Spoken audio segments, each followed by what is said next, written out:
థియేటర్లోకి వెళ్ళి చూస్తే ఇంకా సౌండ్ వేరే లెవెల్లో ఉంటుంది. చెప్తున్నా కదా, ఫస్ట్ హాఫ్ ఇంటర్వల్ బ్యాక్ అసలు మిస్ అవ్వండి. సెకండ్ హాఫ్లో 3 ఫైట్లు ఉన్నాయి. ఆదిపిన్ శెట్టి గారి క్యారెక్టర్ లిటరల్గా చెప్పాలంటే ఫస్ట్ హాఫ్లో ఆదిపతి శెట్టి గారి సినిమాలో ఉన్నారని నేను మర్చిపోయాను. సో ఫస్ట్ హాఫ్ చూసిన తర్వాత సెకండ్ హాఫ్ స్టార్టింగ్లో ఆ ఇంట్రో వచ్చేటప్పుడు ఓకే ఆదిపతి శెట్టి గారు ఉన్నారని తెలిసింది. అండ్ ఆయన క్యారెక్టర్ కూడా ఎందుకు ఏముండదు, ఒక 2 ఫైట్స్ ఉంటాయి అంతే. ఉన్న ఫైట్స్లో ఏది బెస్ట్ అనిపించు? ఉన్న ఫైట్స్లో అయితే నాకు ఫస్ట్ ఫైటే నచ్చింది. ఐ మీన్ ఆదిపతి శెట్టి గారు క్లైమాక్స్ బిగ్ స్పాన్ లో డిజైన్ చేశారు కదా, బాగుందా? ఏంటి క్లైమాక్స్ బిగ్ స్పాన్ లో డిజైన్ చేశారు కదా, అది అలా అనిపించింది. అసలు చెప్తున్నా కదా బ్రో, క్లైమాక్స్ కానీ బాలయ్య గారు ఫైట్స్ కానీ అసలు రామ్ లక్ష్మణ్ గారు అసలు ఏం పెట్టి డిజైన్ చేశారో తెలియదు. కానీ ఆ ఫైట్స్ అసలు మెంటల్ మాస్ అంటున్నా కదా. ఈ ఎలివేషన్స్ నార్త్ ఆడియన్స్ వర్కౌట్ అవుతాయా? మన వాళ్ళు అంటే చూస్తారు కానీ మెంటల్ మాస్గా వర్కౌట్ అవుతాయి. మన వాళ్ళకే కాదు, నార్త్ వాళ్ళు పిచ్చ కనెక్ట్ అవుతారు. నార్త్లో ప్రతి ఒక్కరు బాలయ్య గారు ఫ్యాన్ ఈ రోజు నుంచి. అఖండ 3 ఉందా? ఉంది, జయ అఖండ అని ఇచ్చారు లాస్ట్ ఆఫ్ అయితే. అండ్ ఓవరాల్గా ఈ వీకెండ్ కాదు, ఈ వీక్ మొత్తం అఖండ చూసిన. తమన్ తాండవం ఎలా ఉంది? తమన్ తాండవం కాదు అసలు, మొత్తం అఖండ తాండవే. ఈ వీక్ మొత్తం అఖండ ఎన్నిసార్లు చూసినా తాండవం వేస్తూనే ఉంటారు. Thank you.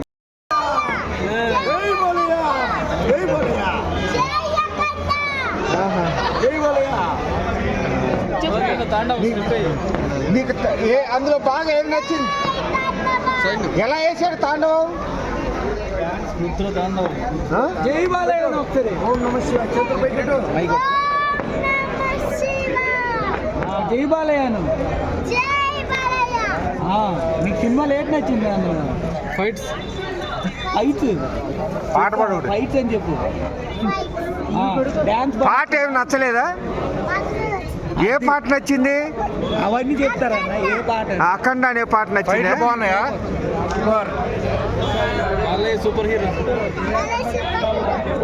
Super hero super hero అని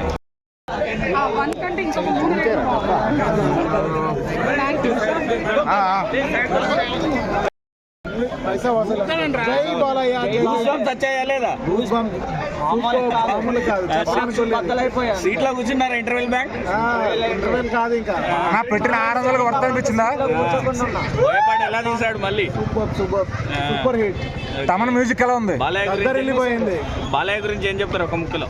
బాలయ్య గురించి చెప్పడానికి ఏమీ లేదు, చూడడమే. జై బాలయ్య. 3Dలో చూసారా? 3Dలో ఎలా ఉన్నాడు? సూపర్. దీని రేటింగ్ ఎంత? రేటింగ్ ఏమి ఉండదు. బాలయ్యకి ఒక రేటింగ్. బాలయ్య బోయపాటి కాంబినేషన్ 4వ అవతరించారు. సూపర్. సినిమా మొత్తం ఇద్దరు కనిపించారు నాకు. ఆన్ స్క్రీన్ బాలయ్య బాబు గారు తాండవం చేస్తే ఆఫ్ స్క్రీన్లో తమనన్న తాండవం చేశాడు అనమాట.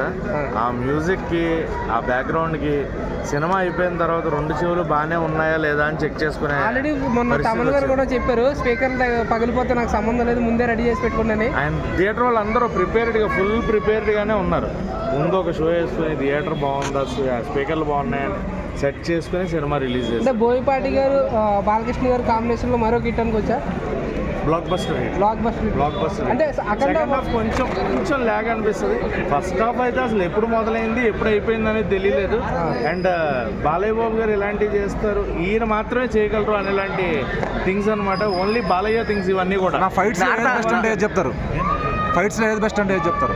ఒక ఫైట్ అని చెప్పాలన్నా ఒకదాని మించి ఒకటి అసలు ఒకదాని మించి ఒకటి. ఆ సోలం తిరుగుతుంటే ఆహా. అంటే శివుడి కింద చూపించారు, కృష్ణుడి కింద చూపించారు, ఆంజనేయుడి కింద చూపించారు. అసలు అన్ని అవతారాలు ఆయన ఒక్కడే ఈ సినిమాలో కంప్లీట్గా. హిందీ ఆడియన్స్ టార్గెట్ చేశారు కొంచెం పాన్ ఇండియా లెవెల్లో కంప్లీట్గా. ఎందుకంటే హిందీ వాళ్ళు మన సనాతన ధర్మం ఏదైతే ఉంటుందో ఆ పాయింట్ కనెక్ట్ అవుతారు, చాలా కనెక్ట్ అవుతారు ఆ పాయింట్కి. ఎందుకంటే చాలా డైలాగులు ఉన్నాయి ఆ సనాతన ధర్మం గురించి. దాని ఎలివేషన్ సీన్స్ కానీ, ఆ చెప్పే డైలాగులు కానీ, శివుడి గుడి ముందు చెప్పే డైలాగ్ ఒకటి ఉంటుంది. బోయపాటి గారు నిజంగా అంటే మన సనాతన ధర్మం మర్చిపోవడం, దాన్ని మళ్ళీ బయటికి తీసుకొచ్చి ఇప్పుడున్న మన నాయకులు కానీ అందరూ కూడా దాన్ని బయటికి తీసుకోవడానికి ప్రయత్నిస్తున్నారు. దానికి తోడ్పడుతూ మన సినిమాలు కూడా హనుమాన్ అవ్వచ్చు, లేదంటే మన నిఖిల్ గారు చేసిన సినిమా ఒకటి ఉంది. సో ఇలాంటి సినిమాలు ఏవైతే ఉన్నాయో ఆదిపిన్ శెట్టి గారిని బాగా వాడుకున్నారు ఈ సినిమాలో. వాడుకున్నారు. సెకండ్ హాఫ్లో ఆయన పర్ఫార్మెన్స్ చాలా బాగుంది. సెకండ్ హాఫ్ కాబట్టి కొంచెం తక్కువ అనిపించింది. బట్ ఓన్లీ 1 మ్యాన్ షో ఇది. కంప్లీట్గా ప్యూర్ బాలయ్య గారి సినిమా. ఫ్యాన్స్ ఫస్ట్ హాఫ్ ఉన్న సినిమా, ఫ్యాన్స్ కి థియేటర్లో పూనకాలు తెప్పించే సినిమా. ముందుగా జై అఖండ, అఖండ, అఖండ తాండవం, జై అఖండ, జై అఖండ, జై బాలయ్య. తాండవం థియేటర్లో దద్దరిల్లిపోయిందండి. రీరికార్డింగ్ తమన్ గారి బ్యాక్గ్రౌండ్ స్కోర్ 100 మించి ఉందండి. చాలా బాగా తీశాడు. 2 క్యారెక్టర్లు ఎక్సలెంట్గా ఉన్నాయి. సంయుక్తమైన సాంగ్ కానీ, వేద పఠనాలు కానీ, డైలాగులు కానీ చాలా బాగా చేశాడు. సెకండ్ హాఫ్ అదిరిపోయిందండి. చాలా తమన్ మ్యూజిక్ రీరికార్డింగ్ ఎరక్ట్ తీశాడు. 100 మించి ఉందండి సినిమా. అన్న ఇంత రేట్లు పెట్టారు కదా, దానికి వర్త్ అనిపించిందా? ఇంత రేట్లు పెట్టారు కదా టికెట్లు, అంత వర్త్ అనిపించిందా సినిమా? అనిపించింది. అట్లాగే హిందీ ఆడియన్స్ కి ఈ సినిమా ఎంతవరకు ఎక్కుద్ది? మనం హనుమాన్ చూసాం, పుష్ప చూసాం హిందీలో. హనుమాన్ లాగానే ఆడుతుంది. హనుమాన్ లాగా రీచ్ అవుతుంది. సో బాలయ్య బాబు వరుసగా 5వ హిట్ కొట్టాడు. హిట్ అండి. బాంబేలో అన్ని ఏరియాల్లో, మహారాష్ట్ర కానీ, తమిళనాడు, కర్ణాటక, కేరళ అన్ని రాష్ట్రాల్లో కూడా పెద్ద హిట్ అండి. యూఎస్లో కూడా హిట్. ఇక బాలయ్య గారు బోయపాటి కాంబినేషన్ 5 కూడా చేయొచ్చు కాంబో. ఓకే, పెద్ద హిట్ అండి. సుబ్రహ్మణ్యం జై బాలయ్య, జై బోయపాటి సీన్ గారు.